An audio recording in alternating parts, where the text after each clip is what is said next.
If you think proper wine pairing requires an advanced calculus degree or even an ability to match your own clothes, I have good news for you, my friend.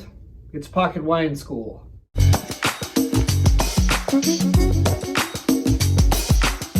Hi, I'm Tommy with Pocket Wine School, the channel where we learn wine by cutting through the myths, jargon, and pseudoscience. Right now, we're talking about the single wine pairing strategy that will keep you out of dinner jail. And if you want a completely free resource to help you pare down the pairing choices, stick around to the end of the video. Imagine sitting down at a restaurant. You've ordered a cold lobster roll because you're in Connecticut hiding from the police. You take a bite of it and, it's good. It's creamy because it's globbed in mayo. It's savory because of the lobster. It's even buttery because they slathered the toasted baguette in enough Land O'Lakes to put New Haven into cardiac arrest. But it needs something, maybe a bright note to cut through all that mayo. You call the waiter over and you say, "I got the lobster roll. What spice would you recommend I pair it with?" The reason why that waiter now looks at you like you're an idiot is because nobody does that. We tend to know what element our dish needs, even if we don't have the culinary language to talk about it. Instead, we say, "Can I get a couple of slices of lemon?" This is the #1 best approach to take in choosing wine to go with a meal. Think about what the dominant characteristics are in your dish and go from there. Don't worry too much about the component parts. In the lobster roll, it's rich and creamy. Yes, it's seafood based, but I'd say it's much closer to chicken fettuccine alfredo than it is, say, pepper crusted tuna with root vegetables. Don't just say, "Oh, it's steak, it tastes steaky." If it's steak au poivre, it's savory and rich. If it's steak salad, it's savory and light. And if it's steakums, you're at a Philadelphia gas station. The point is, and the very first thing you should be doing is to describe your dish in a word or two using sensations, not components. Once you've done that, then you can start thinking about what it needs. So here's where you start to think of your wine cabinet as your spice rack. And I know what you're thinking. "Tommy, I just got out of prison. I don't have a wine cabinet." That's totally cool because the wine cabinet we're talking about is a theoretical one. If you're setting up your kitchen to be useful, you don't start by filling up your spice rack with 35 different types of salt, unless you are really trying to punish your kidneys for something. No, you get the basics. Salt, pepper, cinnamon, basil, dill, maybe some Tabasco sauce, some turmeric, or even nutmeg if you're trying to ruin everything. All those spices and herbs contribute something unique to the dish, something that the others don't do. Salt brings out flavors in everything. Pepper adds dry heat. Tabasco also adds heat, but with a sour, bright component because of the vinegar.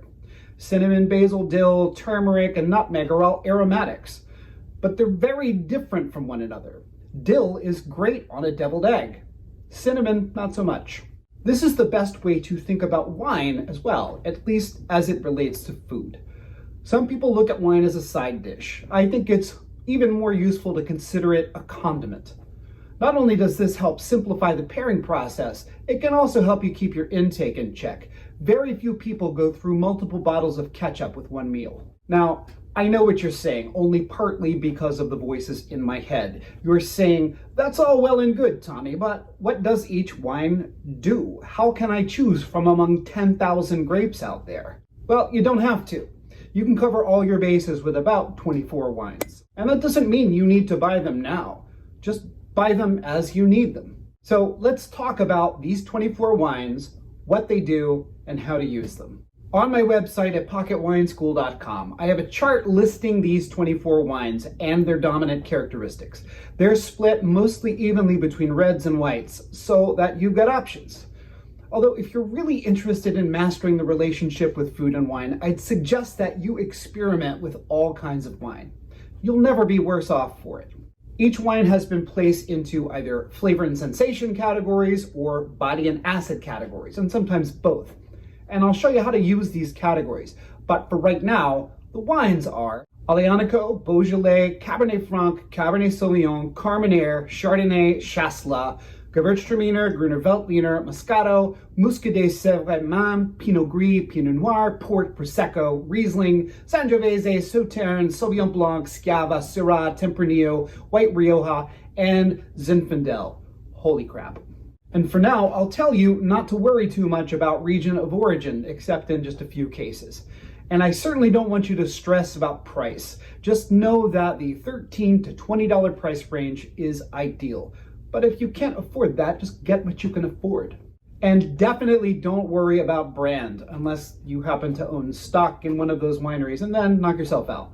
In terms of flavor and sensation, I've divided them up into peppery, spicy, herbal, tannic or bitter, umami, and sweet. Yes, sweet. There are some culinary situations that demand sweet wines. Grow up and drink your dessert. I've also divided the wines into their acid levels, from low or least sour to high or most sour. And I've done this for light-bodied reds and whites, medium-bodied reds and whites, and full-bodied reds and whites. Now, let's think like a chef and take notes from the cordon bleu. Why would you want a sour wine? Sour wines can counteract sweetness and bitterness in a dish. Think arugula or very dark chocolate. Sour wines, which have very high acidity, can also cut through the fat of a very creamy dish. If it's too heavy, man, drop a little acid. Why would you want a sweet wine? Because it counteracts bitterness, sourness, and even spiciness. Bitter and spicy are the two hardest food flavors to pair with wine. This is why you want a little sugar in your arsenal. But also, if you're eating dessert, you want the wine to be at least as sweet as the dessert. All you Cabernet Sauvignon and chocolate fans, no matter what chocolate sellers are telling you, putting these two together literally brings out the worst in each other. Sort of like the Menendez brothers. Is that too old? I'm too old? Now, bitterness comes from high tannin levels. Why would you want bitterness?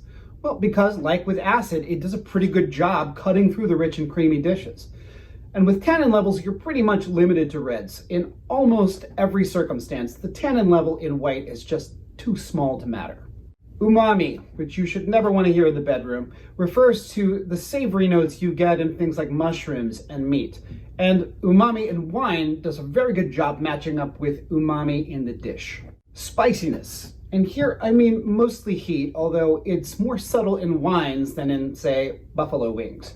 Spicy wines and herbal wines can help liven up a dish. So if you've got a meal that's as bland as all get out, spicy wine can liven it up, while herbal wines can give it a much needed note of complexity. Like I said, a full breakdown of these 24 wines and their categories is up on my website at pocketwineschool.com. It's totally free, there's no hidden appeals for money, and it's much easier to use than, say, taking screenshots of this video or using a big magnet to attach me to your refrigerator.